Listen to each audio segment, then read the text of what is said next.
Ayan, tayo sa website. Ayan po, surich.net. Okay.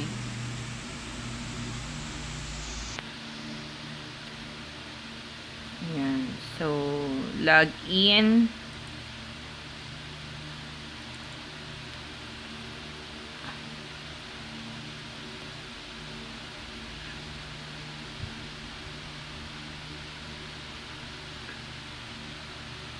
Okay.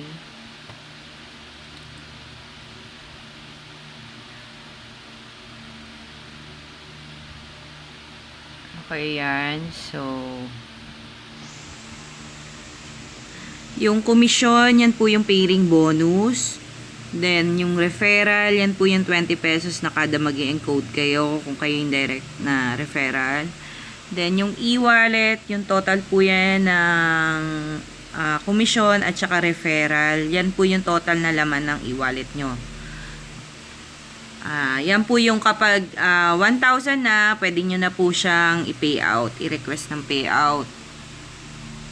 So, yan. Start tayo ng encoding. Punta tayo sa downline, graphical view. Yan. Then, click natin siya. Yan. Then, click natin yung genealogy tree. Yan. Okay. So, eto kasi 15 accounts to. So, nakapag-encode na tayo ng 8 accounts kunwari. So, yan na. Encode naman tayo dito sa kabilang side para maging 9th account.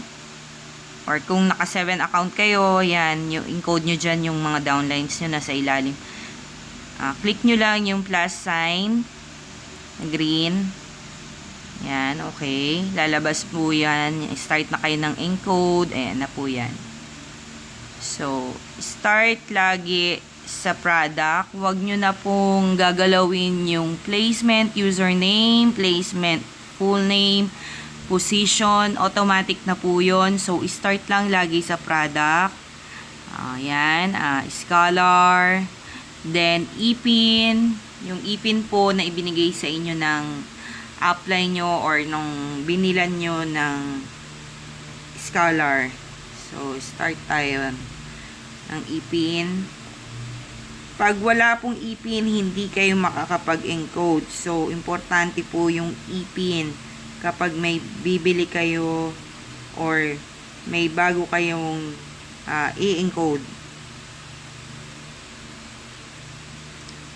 So, ayan. Kunwari, yan yung ipin na ibinigay sa inyo. So, check natin kung valid siya or not.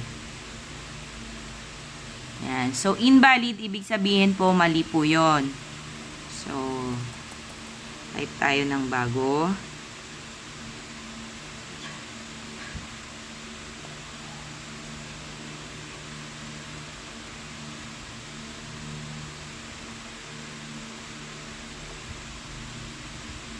So, yan po. So, click. Lalabas po yan kung valid or invalid. So, yan. Valid siya. So, nag-validate na siya. Pati yung placement. Pati yung position. Nag-valid na po. So, ngayon, lagay natin yung sponsor username. Sponsor username, kung sino po yung sponsor ninyo. Okay. So, lagay natin. Ayan, nilagay natin yung LBF01 kasi yun po yung unang account niya dahil naka 15 accounts po ito. Ayan, so, magbabalidate din po yan kung valid siya. Wag nyo pong kakalimutan i-double check yung spelling po kasi pag may mali po dyan na kahit isa pang nag-validate po yan at hindi nyo username yon, lilipad na po ang inyong 20 pesos. Dun sa may username na ganon. So, double check. Username, so, pang 10 account niya na to, kaya, lagay natin, 10.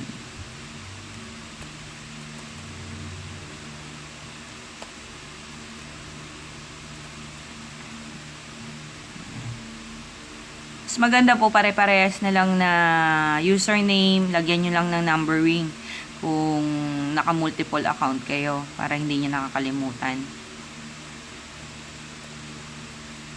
Tapos yung password, mas maganda rin pare-parehas na ng password kung naka-multiple account kayo para hindi nyo po makalimutan.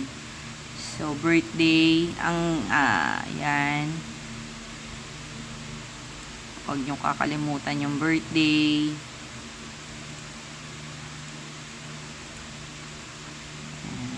Then, contact information. Ang importante lang po naman yung mga may red asterisk. So, yun lang po ang sagutan ninyo. So, cellphone number, start lagi sa 9. Huwag nyo na po lagyan ng 0.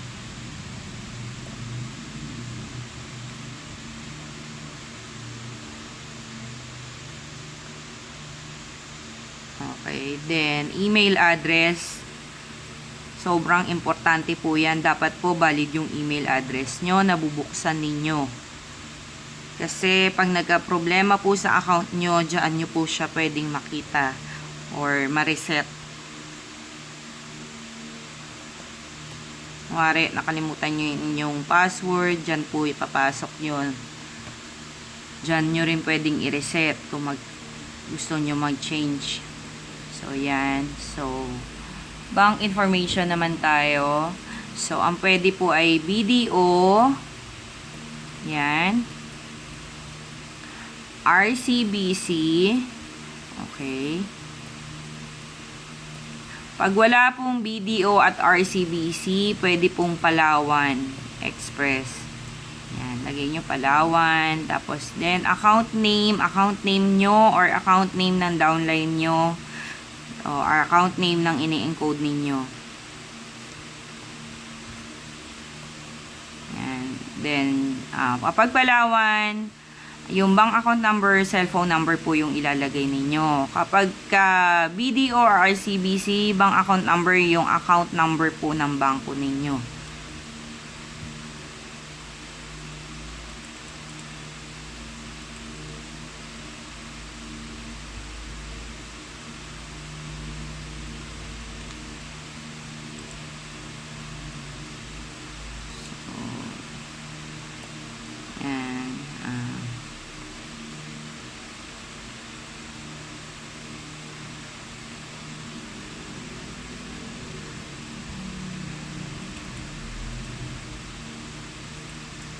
Copy na lang natin siya and paste.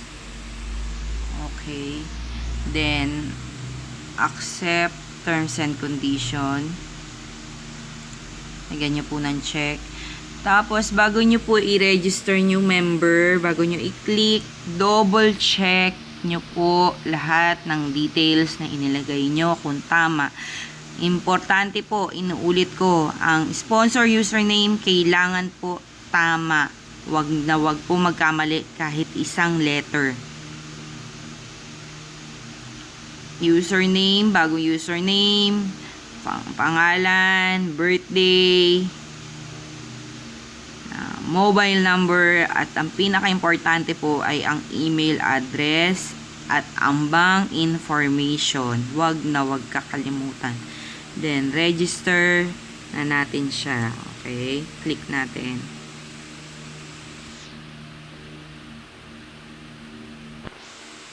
Okay, yan na po. So, naka-register na siya.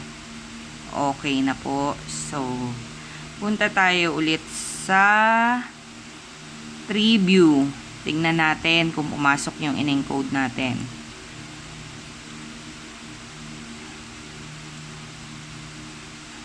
Okay. Ayan na po siya. So, yan. Okay na po. So, kung mag-i-encode po kayo ulit, click nyo lang po yung plus sign para sa dire-diretsong encoding para mabuo siya ng 15 accounts, kung 15 accounts or 3 accounts or 7 accounts. Basta click nyo lang po. Marami pong salamat.